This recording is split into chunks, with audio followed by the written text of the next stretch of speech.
Assalamualaikum warahmatullahi wabarakatuh. Allow us from Group 1 to present the result of our group discussion. Perkenalkan, kami dari kelompok 1 akan mempresentasikan hasil diskusi kelompok kami. Sebelum memasuki materi, izinkanlah saya membacakan nama-nama dari anggota kelompok 1. Horida Naimah, Kintania Fathatul Ilmi, Muhammad Agung Firmansyah, Sasi Ramadanti, Umi Mufariha, dan Widya Gusti Prasasti, dengan dosen pembimbing Ibu Nurma Fitriana MZN MPD.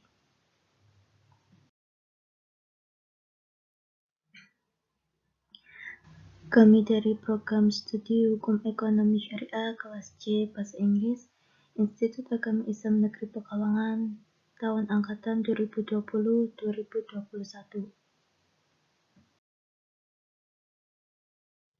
Materi pembahasan dari kelompok 1 yaitu Parts of Speech yang terdiri dari 8 bagian yaitu Noun, Verb, Adjective, Pronouns, Adverb, Conjunction, Preposition, Interjection yang akan dijelaskan pada slide berikutnya.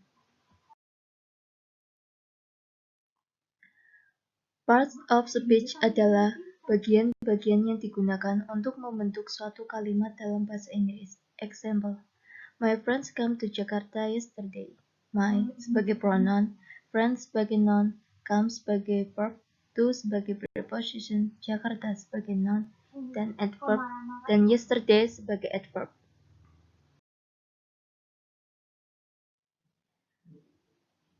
Noun atau kata benda adalah kata yang digunakan untuk menamai suatu benda baik abstrak maupun konkret.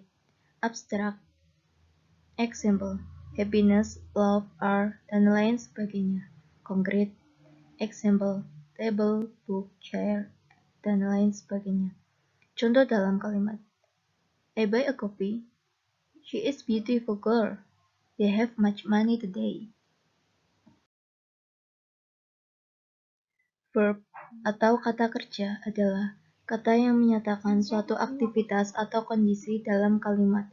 Berdasarkan fungsinya, verb dibagi menjadi dua yaitu sebagai kata kerja bantu.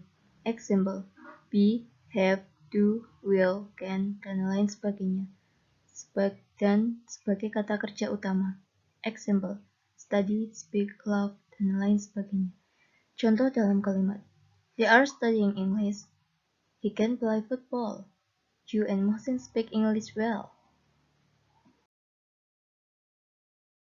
Adjektif atau kata sifat adalah kata yang digunakan untuk menerangkan noun atau pronoun yang dapat berupa orang, tempat, binatang, benda baik abstrak maupun konkret. Example, beautiful, lazy, smart, tall, short, red, dan lain sebagainya. Contoh dalam kalimat, I was so busy last night. I love smart girl. She is angry with me. Pronoun atau kata ganti adalah kata yang digunakan untuk mengartikan benda.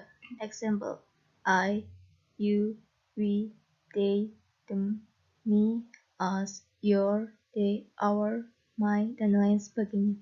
Contoh dalam kalimat, I love her. My friend sent me a coffee. This is our class. He kicks the ball. Adverb atau keterangan adalah kata yang berfungsi menerangkan kata kerja, kata sifat, dan kata keterangan lainnya.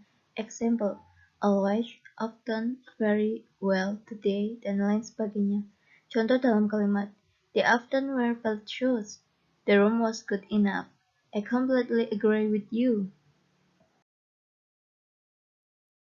Conjunction atau kata sambung adalah kata atau kelompok kata yang berfungsi menghubungkan antara kata, frasa, klausa, atau antar paragraf. Example, and, but, or, so, while, where, when, after, before, dan lain sebagainya. Contoh dalam kalimat, but he plays music well, but he can't sing. I will pick you up after I finish my job. Preposition atau kata depan. Example, of, to, from, in, on, with, behind, because of, in front of, dan lain sebagainya. Contoh dalam kalimat, she comes from Indonesia. My house is in front of Use has. Interjection atau kata seru adalah kata pendek yang digunakan untuk mengekspresikan sesuatu seperti emosi, kagum, kecewa, dan lain sebagainya. Example. Wow. Ah, pardon, sorry, amazing. Contoh dalam kalimat. Oh my god, are you okay? That is all and thank you. Sekian dan terima kasih. Wabillahi taufiq wal hidayah. Wassalamualaikum warahmatullahi wabarakatuh.